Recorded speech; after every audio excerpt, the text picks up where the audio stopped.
the table of the House on Wednesday, 21st June 2023, and pursuant to the provisions of Article 155(3)(b) of the Constitution and Section 8(1) of the Public Appointments Parliamentary Approval Act 2011, approves the appointment of Ms. Salome Wairimu Muhia Biako as Principal Secretary, the State Department for Correctional Services.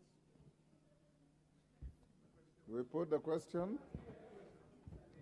I will now put the question, which is that taking into consideration the findings of the Departmental Committee on Justice and Legal Affairs in its report on the vetting of a nominee for appointment as Principal Secretary, State Department for Correctional Services, laid on the table of the House on Wednesday, 21st June 2023, and pursuant to the provisions of Article 155(3)(b) of the Constitution and Section 8(1) of the Public Appointments Parliamentary Approval Act 2011. Order, Majority Leader and your team. Order.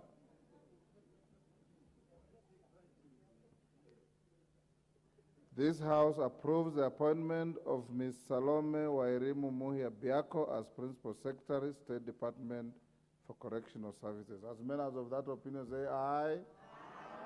Will those of the contrary opinion say nay?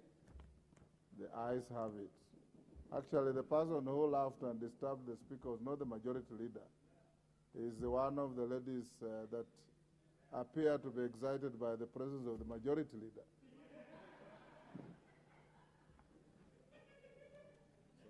Next order.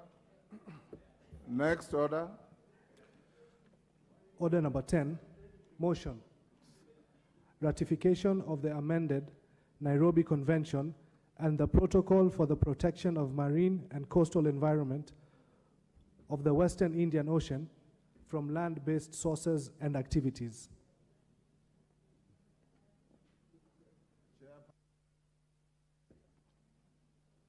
Departmental Committee on Environment, Forest and Mining, Honorable Gikaria.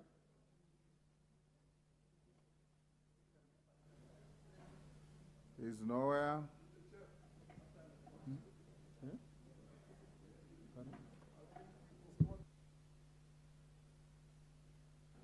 I'll step it down. Next order.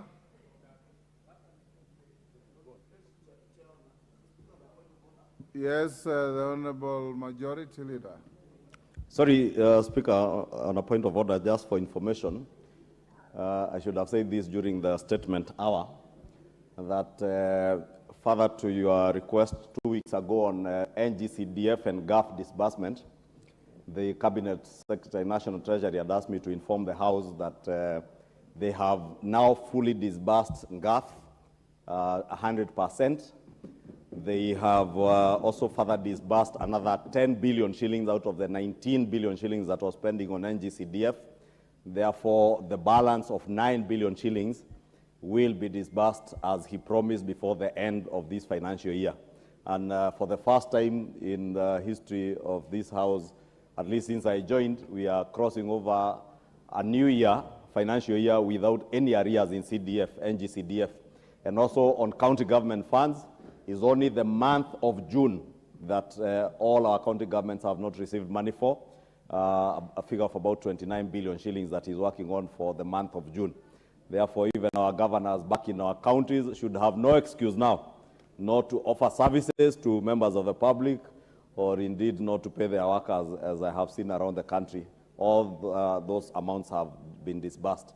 For county governments, only the month of June is pending, and only 9 billion shillings out of the total of NGCDF.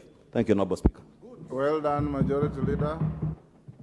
Order number 11. Clerk. Order number 11, motion.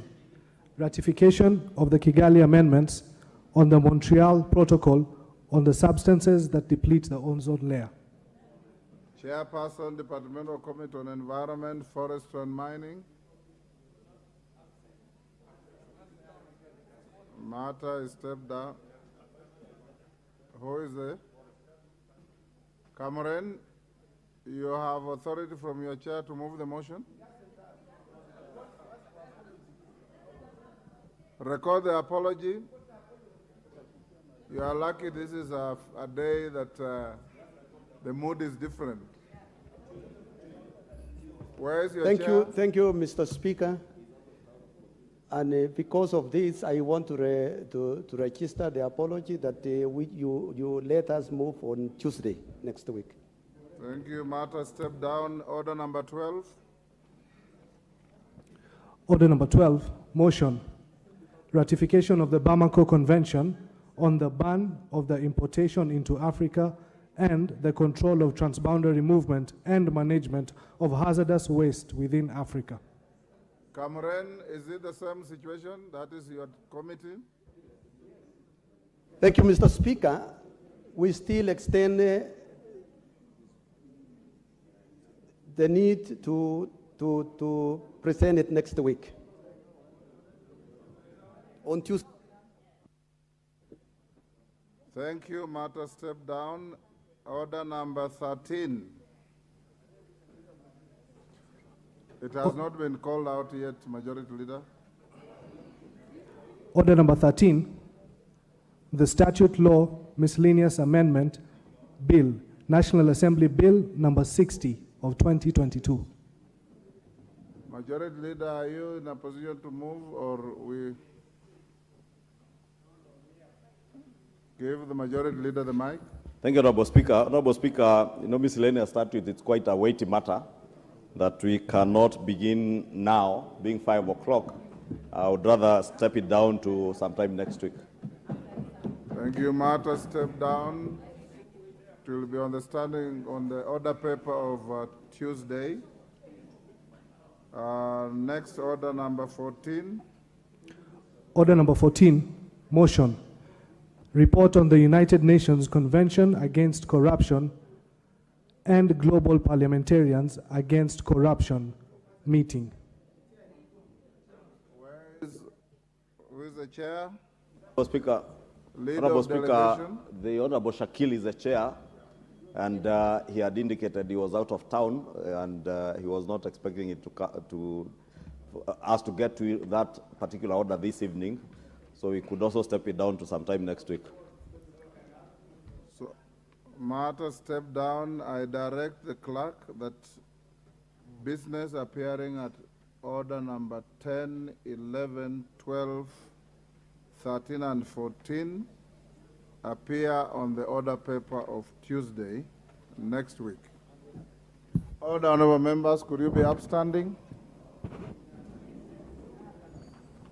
Having exhausted the business on the order paper by default,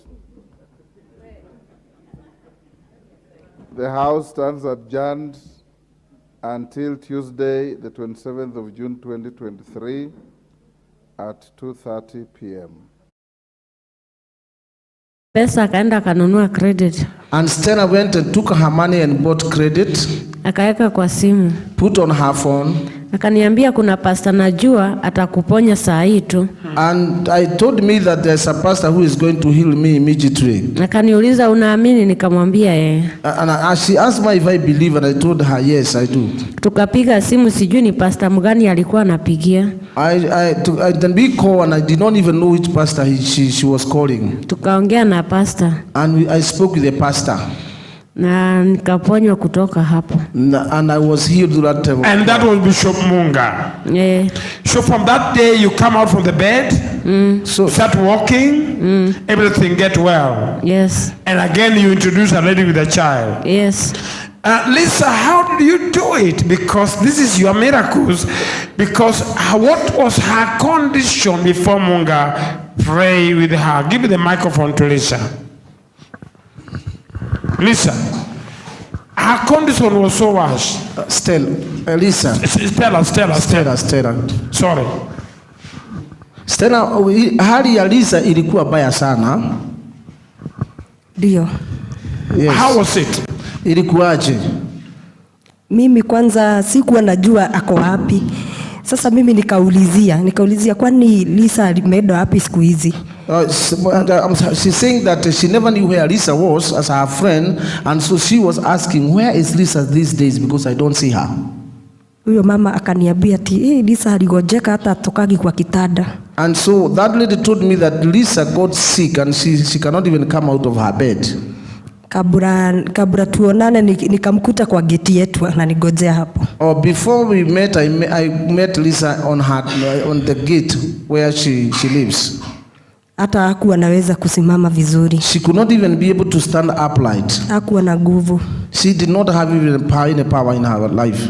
Ndio nikamwambia kuna bishop mwenye najua atamuombea na atapona hapo hapo. And this is when I told her there's a bishop I know and she's going to be healed right away. Akaniambia situende basi. And so she told me we go. Kamwambia acha niende credit tumpigie. And I told her let me go by credit, then I call her. Hata venye mlikuwa mnaongea na yeye hakuwa anajua ni nani wanaongea na yeye. Even when we were talking, she did not even know who was talking to her. Sasa ndio ulimuombea. That is when I prayed for her. Akasema asikii uchungu tena na hakuwa anaweza kusimama.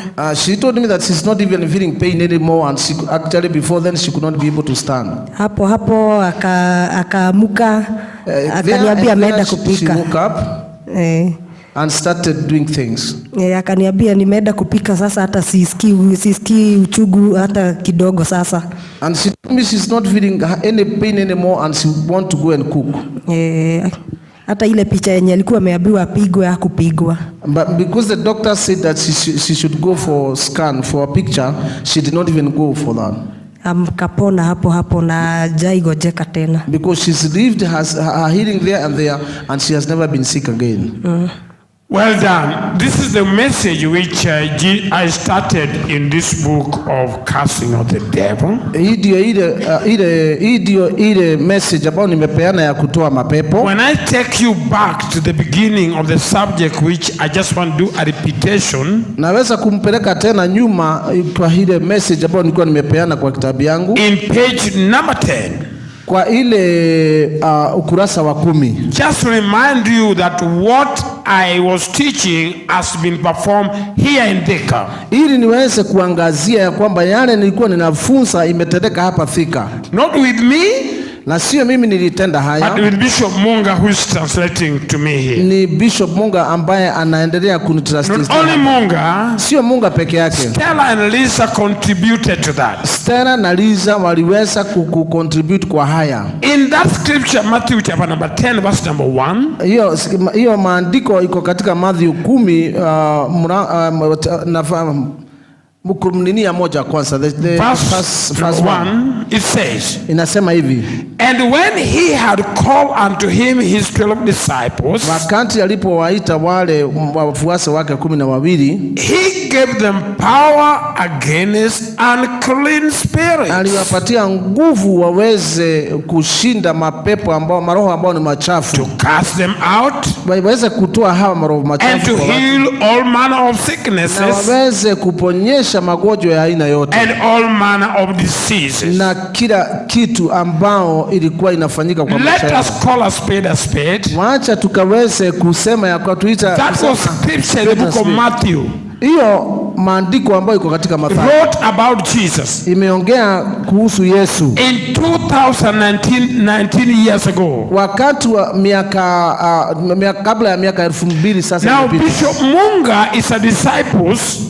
Sasa Askofu Munga ni mfuasi wa Yesu. By the proof that he has the power. Kwa maana inaonekana ako na nguvu ya the same power Jesus gave to the 12 disciples. Ya kwa sababu Yesu alipea wale wanafuasi 12. Has manifested here in Thika. Kwa maana yale Yesu alipeana mwaka hiyo imeweza kufanyika hapa Thika. We cannot argue with this. Hatuwezi kubishana na haya. We are not preaching the Bible, ladies and gentlemen. Hatuhubiri tu Biblia.